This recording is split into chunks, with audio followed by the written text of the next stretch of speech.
Hi guys, welcome back to my channel. I hope you all are doing well. I am Dr. Roshni and also a mom to 5-year-old sweet little daughter. So आज का video एक बहुत he requested topic पर है और वो है nursery class के बच्चों का सिलेबस. सो जिन पेरेंट्स को अपने बच्चों को घर पे पढ़ाना है उनके लिए सिलेबस में क्या क्या सब्जेक्ट्स आते हैं और उसको कैसे आप घर पे पढ़ाना स्टार्ट करेंगे उसकी पूरी जानकारी होना बहुत ज़रूरी है. सो नर्सरी क्लास में कुछ 6 से 7 सब्जेक्ट्स जैसे कि English, maths, general awareness, environmental studies, art and craft, stories, general activities, rhymes and Hindi, ऐसे सब्जेक्ट्स को स्टार्ट किया जाता है बच्चों को पढ़ाना. नाउ कुछ बोर्ड्स ऐसे होते हैं जहाँ पे हिंदी जो सब्जेक्ट है वो बच्चा आगे की क्लास में सीखता है, वो नर्सरी में इंक्लूडेड नहीं होता. और कुछ बोर्ड्स ऐसे होते हैं जहाँ पे नर्सरी क्लास में भी बच्चा स्वर एंड वर्णमाला जो है वो eight the end of the year सीख लेता है. सो इन सभी सब्जेक्ट्स के ऊपर मैं वीडियो सीरीज़ कर रही हूँ और सेपरेटली मैं हर सब्जेक्ट में क्या क्या आप स्टार्ट करेंगे पढ़ाना घर पे, toys, worksheets, activities and step by step complete guide मैं आपको देने वाली हूँ. इस वीडियो में मैं सब्जेक्ट जो चूज़ किया है वो है इंग्लिश. सो इंग्लिश के ऊपर क्या क्या आपको टॉपिक्स है वो सारे ही टॉपिक्स मैं इस वीडियो में कवर करने वाली हूँ. और सबसे पहले आपको बेसिक ये समझना है कि किसी भी सब्जेक्ट में फोकस एरियाज़ होते हैं कि at the end of the year आप अभी आज शुरू करें तो at the end of the year आपका बच्चा क्या क्या उसको आना चाहिए नर्सरी क्लास में बिफोर ही और she goes to another class. Okay, so English की अगर बात करें तो उसमें टोटल 4 एरियाज़ है जिस पे आपका फोकस रहेगा: listening, speaking, reading and writing. So इन चारों ही एरियाज़ में क्या क्या टॉपिक्स है उसके लिए मैंने बहुत सारे ऐसे टॉपिक्स रखे हुए हैं जो मैं आपको वन बाय वन बताती जाऊंगी और उसको सिखाने के लिए मैंने क्या क्या यूज़ किया वो भी मैं आपके साथ शेयर करूंगी. तो let's start the video. So first is pre writing activities. बच्चों को लेटर फॉर्मेशन सिखाने से पहले कुछ फाइन मोटर प्रैक्टिस कराई जाती है and that is pre writing strokes. इसके लिए मैंने एक ब्लैंक बुक तैयार करी है. इसमें standing lines, sleeping lines, left and right slanting lines, left and right curves and zigzag जो पैटर्न्स होती है, इस तरह से पैटर्न्स वाली एक आपको बुक तैयार करनी है और उसके ऊपर बच्चा जंबो क्रेयॉन्स को यूज़ करके ट्रेस करेगा. ऐसी प्रैक्टिस आप 1-2 हफ्ते के लिए बच्चे को दे दीजिए और उनकी जो फिंगर्स है, उनके जो मसल्स है वो आगे चल के रेडी हो जाएंगे और उनको इनफ प्रैक्टिस मिलेगी. पेंसिल जो है वो अभी 3 साल के बच्चे के लिए एज अप्रोप्रिएट नहीं है, सो क्रेयॉन्स ही आपको यूज़ करने हैं.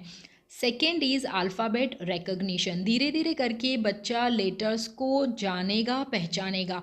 सो both capital and small alphabets, इसके लिए मैंने कुछ पजल्स, कुछ बुक्स, कुछ फ्लैश कार्ड्स ऐसा यूज़ किया है. सो ऐसी बुक्स आपको सिलेक्ट करनी है जिसमें मिनिमम पिक्चर्स हो. ये जो बुक है इसमें एक लेटर के लिए एक ही पिक्चर है एंड कुछ ऐसी बुक्स होती है जिसमें मैक्सिमम 2 या 3 पिक्चर्स होते हैं. ऐसी बुक्स को आपको यूज़ करनी है डेली आपके बच्चे के साथ. तो धीरे धीरे वो क्या करेंगे, लेटर्स को पिक्चर्स के साथ रिलेट करना स्टार्ट कर देंगे. सो ये जो बुक है इसमें 2 से 3 पिक्चर्स है और ये सारे ही इमेजेस जो है वो रियल इमेजेस है. मैं ऑलवेज़ ऐसी ही बुक सिलेक्ट करती हूँ जिसमें कार्टूनिश जो चीज़ें हैं वो कम हो और रियलिस्टिक जो इमेजेस हो जिससे बच्चे को सही और सचोट नॉलेज मिले. Next is flash cards. Flash cards में मैंने ये बेसिक से फ्लैश कार्ड यूज़ किए हैं and another one, this is also of great quality. इसकी पिक्चर्स आप देखिए कितने रियल है. So this is B for ball, beach और हर फ्लैश कार्ड के पीछे कुछ ऐसे लेटर्स हैं. सो ये आपके लिए है, आपके नॉलेज के लिए कि और आप क्या क्या क्या वर्ड्स बच्चे को सिखा सकते हैं. सो ऐसे बेसिक और very knowledgeable useful flash cards और कुछ और रिसोर्सेज को यूज़ करके आप बच्चे को धीरे धीरे अल्फ़ाबेट्स की नॉलेज देना स्टार्ट कर देंगे. Next comes actual alphabet formation, जिसमें आप सेम ब्लैंक बुक में बच्चे को अल्फ़ाबेट्स को लिखना सिखाएंगे और इस तरह से आप बड़े साइज़ में लेटर्स को लिखिए और बच्चे को राइटिंग की प्रैक्टिस दें. अब ये जो स्कूल में सिखाते हैं वो एक सीक्वेंस में नहीं सिखाते हैं A to Z ऐसे, बट जो भी लेटर वो स्कूल में सिखा रहे हैं उसकी आपको ऐसे बड़े साइज़ में घर पे प्रैक्टिस देनी है. अगर आपको लगे कि बीच बीच में फिर से उनको प्री राइटिंग स्ट्रोक्स की प्रैक्टिस चाहिए तो फिर आप ऐसे standing line, sleeping lines, curves, जो भी आपका लेटर है उसके रिलेटेड आप उनको फिर से वो प्रैक्टिस भी दे सकते हैं. Then sorting activity between capital and small letters. इसके लिए आप रेडीमेड टॉयज़ जैसे कि पजल्स है, फ्लैश कार्ड्स है और कुछ पिक्चर्स भी यूज़ कर सकते हैं। यहाँ पे मैंने एक घर पे ही बॉक्स तैयार किया है एंड लेटर्स को, दोनों ही कैपिटल एंड स्मॉल लेटर्स को प्रिंट आउट करके लेमिनेट किया है, जिसको हम मल्टीपल वेज में यूज़ करते हैं। सो ये एक बहुत ही बेनिफिशियल एक्टिविटी है। सेंसरी बीन में भी आप इन लेटर्स को यूज़ कर सकते हैं। सो इसकी प्रैक्टिस आपको ज़रूर देनी है। Next is fill the missing letters. So ये जो मैट है ये मैं पहले भी आपके साथ शेयर कर चुकी हूँ। यहाँ पे मैंने एक बोल में, ये एक मॉन्टेसरी एक्टिविटी भी है और ये आप मॉन्टेसरी शेल्फ में भी यूज़ कर सकते हैं। सो ये एक्चुअली एक कोग्निटिव एक्टिविटी है। बच्चे को बहुत अच्छी प्रैक्टिस मिल जाएगी और उनको क्या है कि धीरे धीरे करके अल्फ़ाबेट जो सीक्वेंस होती है उसकी समझ आएगी। बच्चा बहुत बार गलती करेगा बट इट्स रियली फ़न। उनके साथ बैठ के आप ऐसी एक्टिविटी करिए और अगर ये टॉय नहीं है तो आप घर पे खुद भी बना सकते हैं। देन लेटर्स को आपको एक सीक्वेंस में बच्चे को अरेंज करना सिखाना है और इसके लिए आप घर पे जो भी अल्फ़ाबेट्स के रिलेटेड आपके पास अवेलेबल है, जैसे कि toys, puzzles, even flash cards, उसको यूज़ करके आप बच्चे को ऐसे सीक्वेंस में अरेंज करना सिखाइए। और इसकी प्रैक्टिस आपको दोनों ही लेटर्स के लिए देनी है, कैपिटल एंड स्मॉल।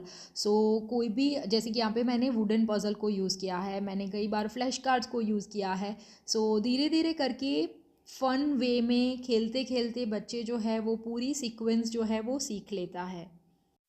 इतना सीखने के बाद बच्चा लेटर टू ऑब्जेक्ट मैच करना सीखेगा। ये एक बहुत ही बेस्ट पज़ल है और इसमें मैंने सारे ही पीसीस को हटा दिया है। ये पज़ल भी बच्चे को बहुत अच्छी एक ब्रेन एक्सरसाइज देता है, कोग्निटिव डेवलपमेंट के लिए बहुत सही है। और आपका बच्चा जो है वो साथ साथ में फोनिक साउंड जो है वो भी सीख रहा है, सो उसके लिए भी बहुत अच्छी प्रैक्टिस है।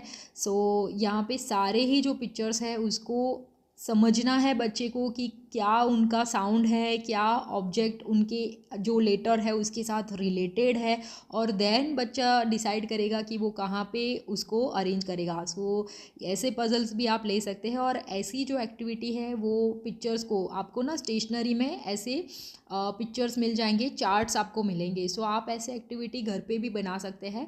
You can use flash cards and ऐसे प्लास्टिक या वुडन लेटर्स एंड उसके साथ आप पिक्चर्स को कुछ तैयार कर दीजिए और उसको बच्चे को मैच करना सिखाइए। This is very very important activity for nursery kids.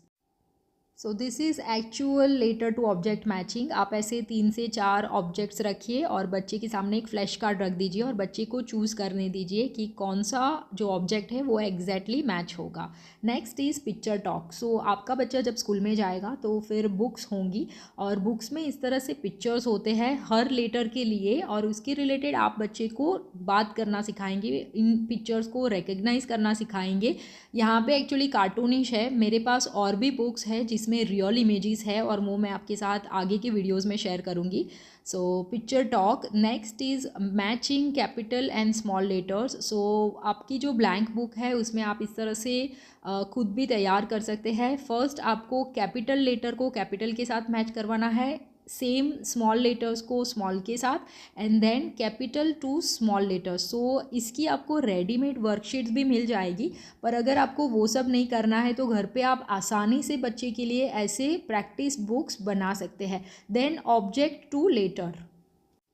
Another is also very common activity for nursery kids. यहाँ पे आप घर पे ही ऐसे कोई भी एक लेटर को चूज़ करिए और बच्चे को ऐसे सर्कल करना है जो सेम लेटर है।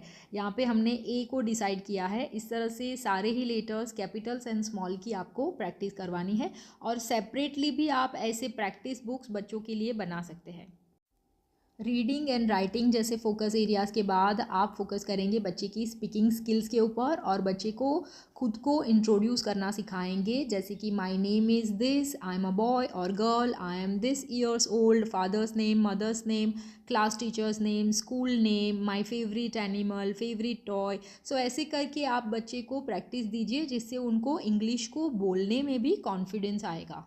देन बच्चे को फोनिक साउंड्स सिखाना है। मोस्टली तो वो स्कूल में ही सीखेंगे पर घर पे आपको प्रैक्टिस देनी है। A apple A,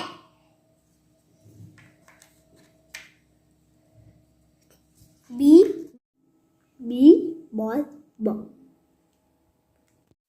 and and last but very important activity is to build a vocabulary. अपने बच्चों को एवरी सिंगल डे कुछ ना कुछ नए वर्ड्स सिखाइए, बुक्स को यूज़ करके, स्टोरीज़ कह के, या फिर उनके साथ सिंपली कॉन्वर्जेशन में थोड़ा थोड़ा आप भी इंग्लिश में बात करिए उनके साथ। और आप अपने बच्चे को आगे चल के उनकी जो स्कूल जर्नी है उसके लिए नई नई वोकेबलरी सिखाएंगे, उनको बहुत कॉन्फिडेंस आएगा, और जैसे जैसे वो सीखेंगे वो क्यूरियोसिटी जो उनकी होती है वो नेचुरली बढ़ेगी। तो I hope you like this video. कोई भी क्वेश्चन हो तो मुझे कमेंट में ज़रूर बताना। Thank you so much.